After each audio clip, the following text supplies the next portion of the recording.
In the year 80, the Roman Emperor Titus celebrated the grand opening of the Colosseum, a place destined for legendary battles. But beyond the cheers and the spectacle, the life of a gladiator was a relentless struggle for survival. What really happened behind the scenes of these brutal games? What was it really like to be one of these fighters? Today, we are going to uncover everything. When it came to training, gladiators faced a daily grind that was designed to push them to their physical and mental limits. Their day would start before sunrise with intense physical training that included running, weightlifting, and combat drills. This wasn't just about building muscle, it was about survival. Every move, every technique had to be perfected because a single mistake in the arena could mean death. The psychological toll of this training was immense. Gladiators were often slaves or prisoners of war, stripped of their freedom and forced to fight. The constant pressure to perform, coupled with the knowledge that they were expendable, took a heavy mental toll. They lived with the ever-present fear of injury or death, knowing that failure wasn't an option. Freedom was a distant dream for most gladiators. They were kept under strict supervision, with little to no personal freedom. Their trainers, known as lanistes, were harsh and unforgiving, pushing them to their limits without mercy. Any sign of weakness was met with brutal punishment, ensuring that only the strongest survived. The training regime was designed not just to prepare them for battle, but to break their spirit. By stripping them of their identity and reducing them to mere tools of entertainment, the Romans ensured that their gladiators were completely subservient. This dehumanizing process was as much about control as it was about preparation for the arena. Training wasn't only physically taxing, but also strategically intense. Gladiators had to master a variety of weapons and fighting styles, often specific to the role they were assigned. For instance, retiarios would be trained with a trident and net, while a murmillo would learn to fight with a sword and shield. This specialization made them versatile and adaptable in combat scenarios, increasing their chance of survival. In addition to physical training, gladiators were subjected to psychological conditioning. They were constantly reminded of their expandability and the expectation placed upon them. This mental conditioning was aimed at creating fighters who were not only physically formidable, but also mentally resilient and obedient. The harsh training conditions extended to their diet and rest as well. Gladiators were fed a high-energy diet that was meant to build strength and endurance, but was often monotonous and lacking in flavor. Rest periods were minimal,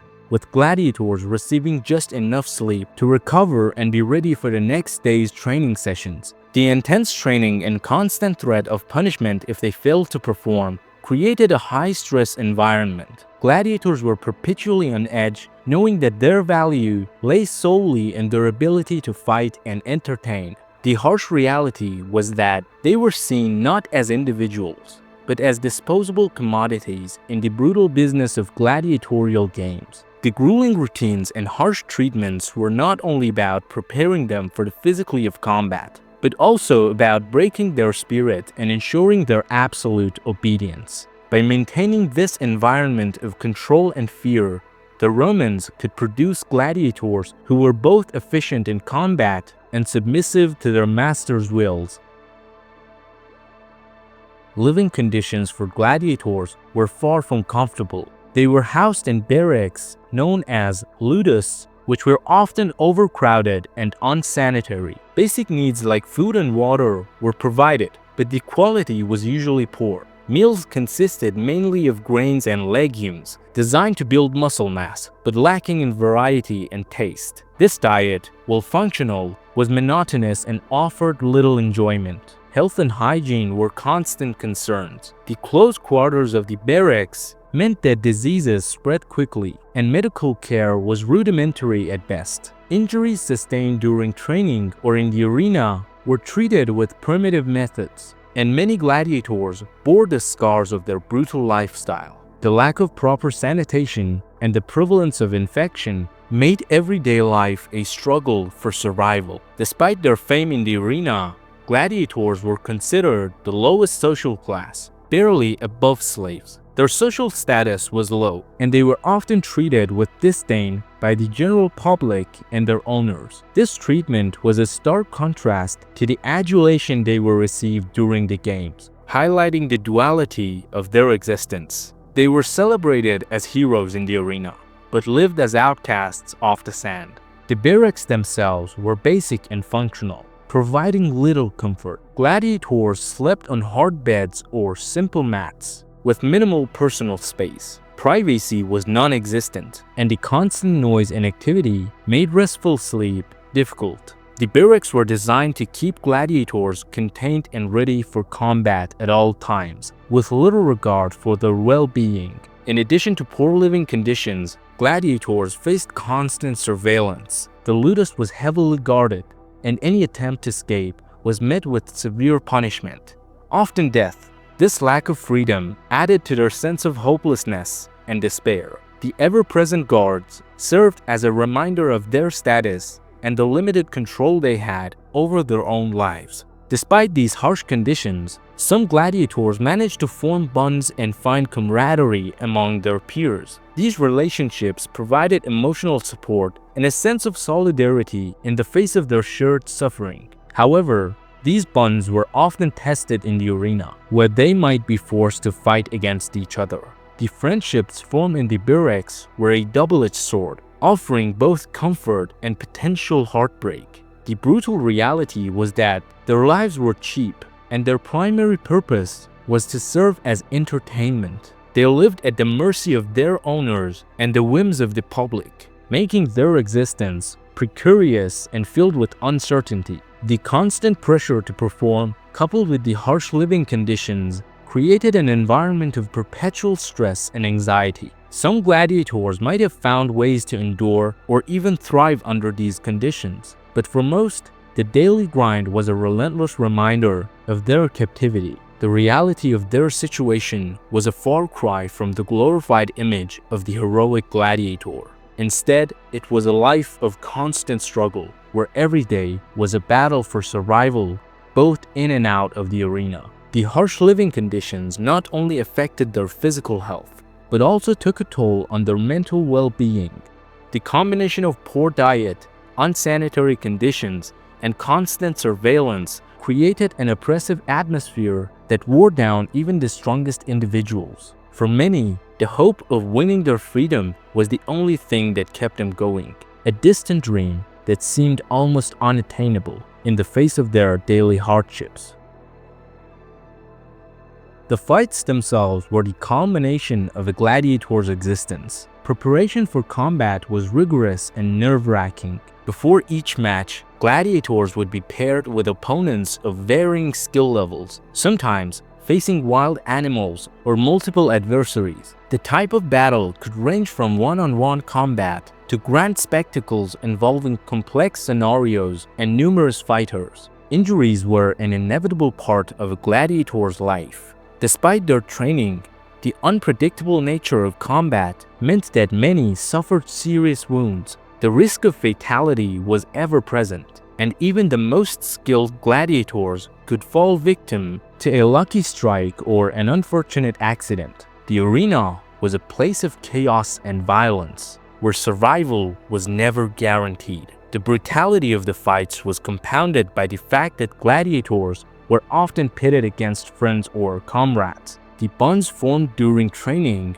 were shattered in the arena, where the only rule was to win at any cost. This created a sense of isolation and mistrust among the fighters, further adding to their psychological burden. Despite their dangers, some gladiators managed to achieve fame and fortune. Victories in the arena could earn them money, gifts, and even the chance of freedom. However, these results were rare, and the cost of earning them was high. For most, the reality of their situation was a never-ending cycle of violence and survival. The spectacle of the fights was designed to be as entertaining as possible for the audience. This often meant that the matches were brutal and bloody, with little regard for the safety or well-being of the fighters. The crowd's desire for violence and excitement drove the organizers to create increasingly dangerous and elaborate scenarios. Gladiators faced a variety of opponents, from other gladiators to wild animals.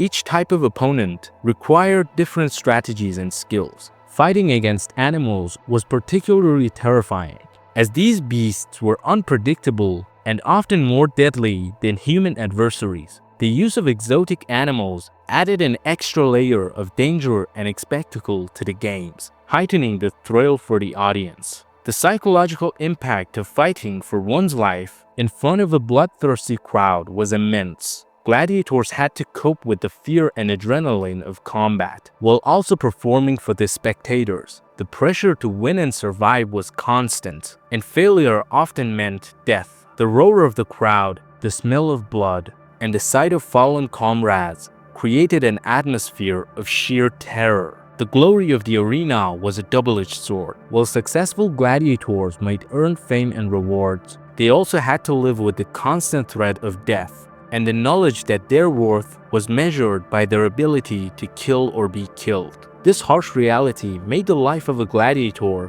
one of unrelenting stress and danger. The stakes in the arena were incredibly high.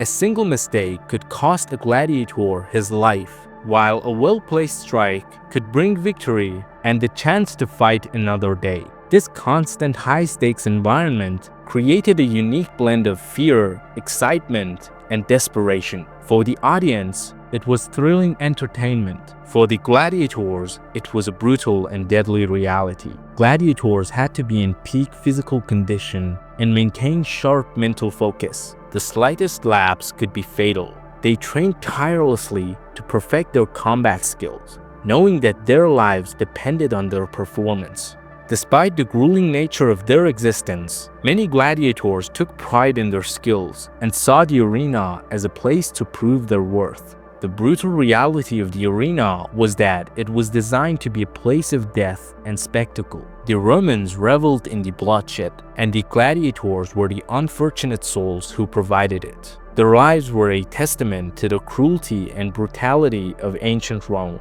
where entertainment often came at the highest possible cost.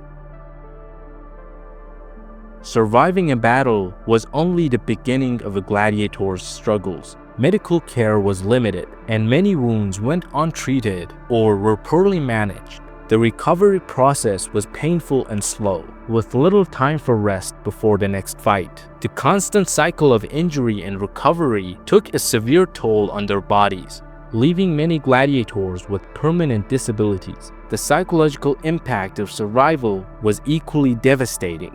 Gladiators who survived multiple battles often suffered from what we would now recognize as PTSD. The constant exposure to violence and death left deep emotional scars, and many struggled with feelings of guilt, fear, and hopelessness. The knowledge that they were being forced to kill or be killed weighed heavily on their minds. Public perception was a double-edged sword. While successful gladiators were celebrated and admired, they were also expected to continue performing at a high level. The pressure to maintain their status and avoid defeat was immense, leading to a sense of isolation and anxiety. The adulation of the crowd could quickly turn to scorn if they failed to live up to expectations. For those who did manage to win their freedom, the transition to a normal life was often difficult. They were marked by their past, both physically and mentally, and many found it hard to reintegrate into society.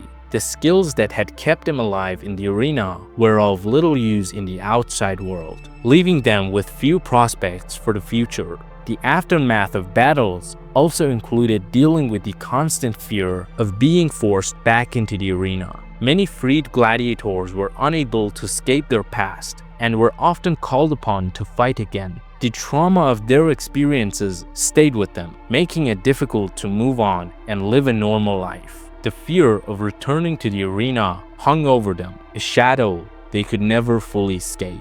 In addition to physical and psychological wounds, gladiators faced financial difficulties. Although some managed to earn money and gifts through their victories, these rewards were often fleeting. Without a steady source of income, many struggled to make ends meet once their fighting days were over. The lack of financial security added another layer of stress to their already difficult lives. The societal stigma attached to former gladiators also made it challenging for them to find employment or social acceptance. They were often seen as violent and dangerous, a perception that hindered their ability to integrate into the community. The very skills that had made them valuable in the arena were now a liability in civilian life. Despite these challenges, some gladiators found ways to adapt. A few became trainers, passing on their knowledge and skills to new recruits. Others used their notoriety to open businesses or engage in trade.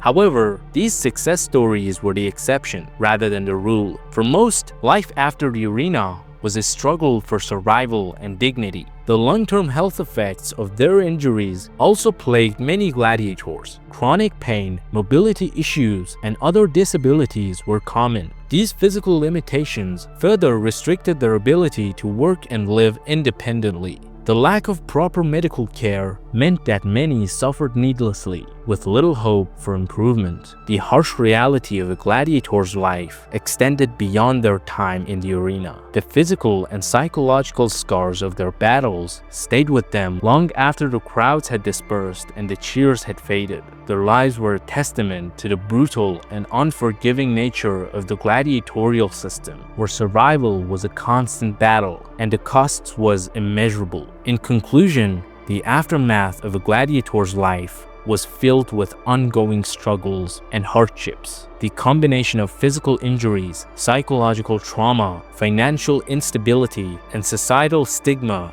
made reintegration into normal life incredibly difficult. The gladiatorial games may have provided momentary glory, but the lasting effects were far from glamorous.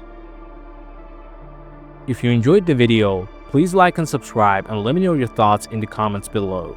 Thanks for watching.